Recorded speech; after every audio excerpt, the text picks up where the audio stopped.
Okay, friends, this little video is about hosting Hangouts, and it was inspired by this write-up from Krishiv. He requested me to do a video also on this theme because hosting Hangouts is becoming quite popular now, as you must have noticed. We are doing almost every day, like 3 to 4 Hangouts on different themes by different people, and I'm sure different participants attend these hangouts. It's not the same set which is attending each and every hangout. So there's a lot of diversity, there's a lot of cross learning, and there's a lot of hands-on experience of communication in practice, communication in action, not just a theoretical concept, but you actually do it when you host a hangout. So let me talk a little bit about how I sort of came upon this scene of hosting hangouts, hosting workshops. For a long time, when I was working in a hospital as a doctor, my communication was very limited. You know, as a doctor, I was only supposed to just give some instructions कि ये खा लेना, वो खा लेना, ये कर लेना, वो कर लेना. But when I left my hospital job and became a social worker, that is the time when a big change came over my communication style. I had no other choice because as a social worker, I was not prescribing medicines or giving injections. It was more about encouraging people to learn about health. I was educating people. And in that scenario, I discovered that it's one thing to tell someone what to do, and it's entirely different and a lot more significant is to encourage them to learn something. And when you encourage people to learn, then you have to be a gracious host. And meaning of host is becoming a mejban. When you invite a couple of friends, then you are playing the role of being a mejban. आप उनका अतिथि सत्कार कर रहे हैं. You are offering them your time, you are sharing your table with them, you are sharing your resources with them, and above all, you are sharing your time with them. Actually, today everybody has got everything else to give, but nobody has got time to give to anyone. So hosting means becoming truly, genuinely a mejban who is concerned about his invited guest, who wants them to have the best experience of their life. And hosting a hangout is something like that you have invited online friends and you want them to have the best experience of their life, talking, discussing, sharing, and learning. So what are the couple of things which one should keep in mind, or which I have discovered to be very important over last 20-30 years of my life? As I was working as a social worker, I was trying to work with villagers, teaching them, helping them to learn. So some of these things are, these important ideas to consider are, when you host a hangout, you should ask yourself, what kind of mindset I have got at this time? What kind of mindset I am approaching it with? Am I thinking of it as just as a task to be done in 1 hour, or am I thinking of it as an opportunity where I can really be the gracious host to 10, 20, 25 people online in this session? So it should bring out the best nurturing qualities in you. And when you talk about nurturing qualities, you can always, refer back to your mother, your sister, or your wife. The way they have nurtured us.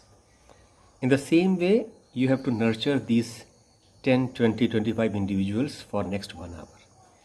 So mindset is very important. You should always have this kind of positive, nurturing mindset that I must give my best to these individuals.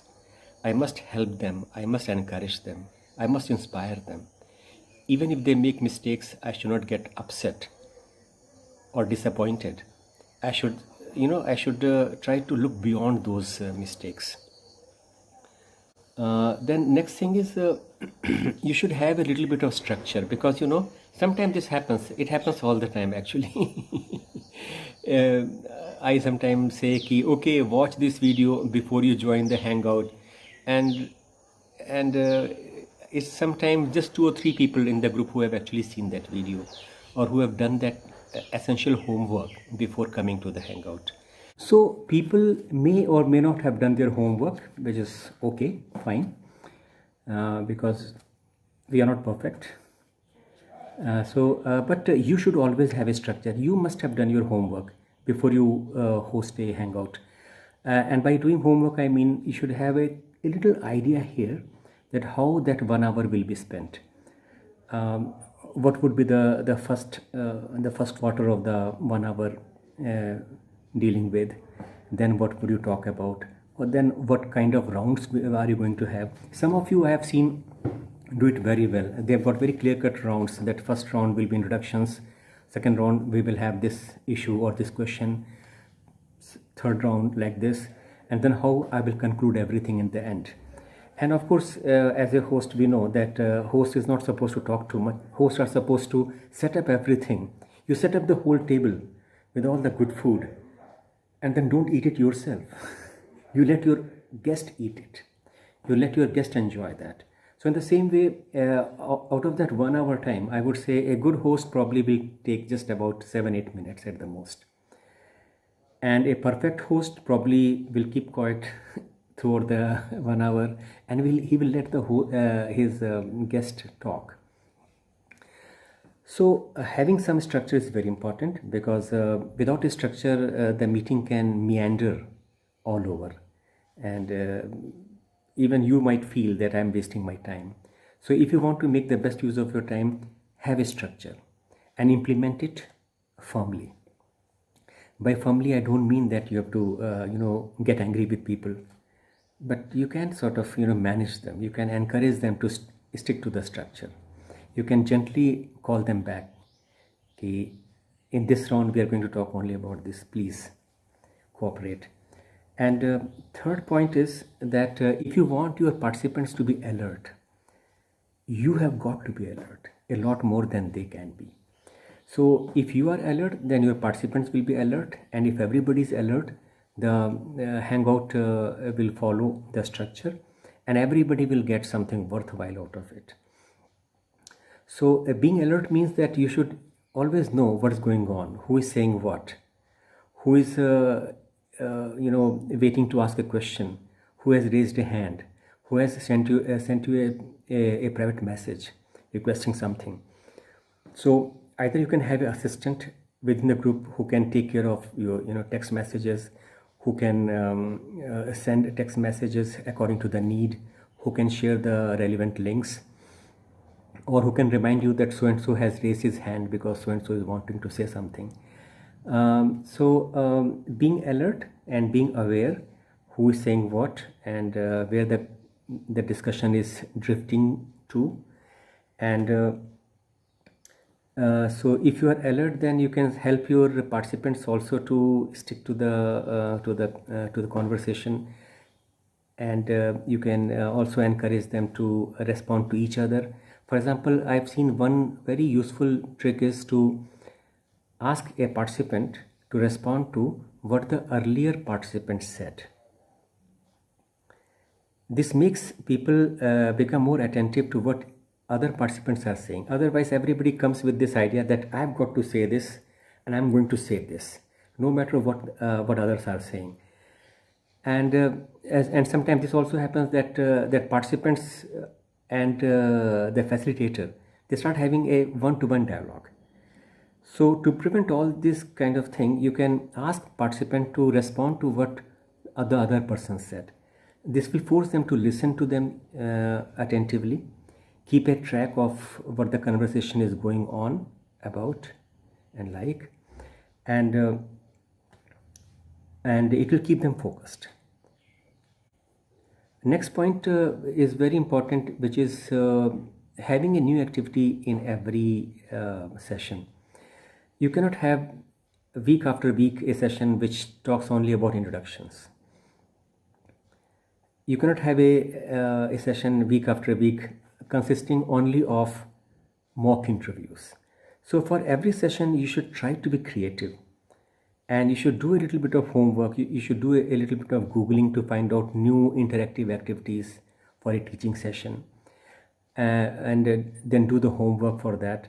I mean, the kind of information you require for that beforehand, or do you require a whiteboard? So if you do a little bit of homework, then every session can be very interesting, very engaging.